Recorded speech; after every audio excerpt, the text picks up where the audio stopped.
Let's talk about Salter-Harris classification. Salter-Harris classification is used for classifying physial or growth plate fractures in children.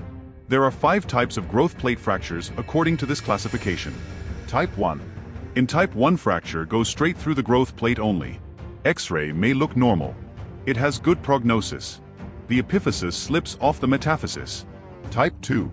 In type 2 the fracture goes through growth plate plus metaphysis. It is the most common type. Epiphysis is intact.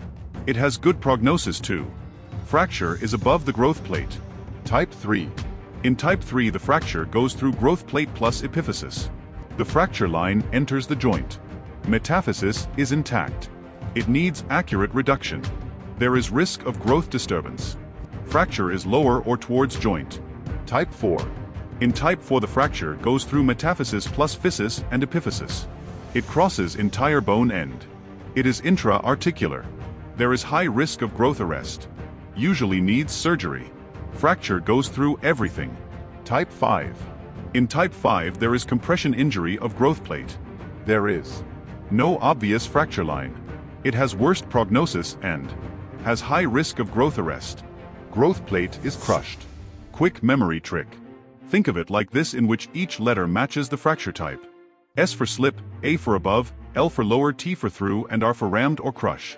Hope you have understood this concept. God bless you all. See you in next video.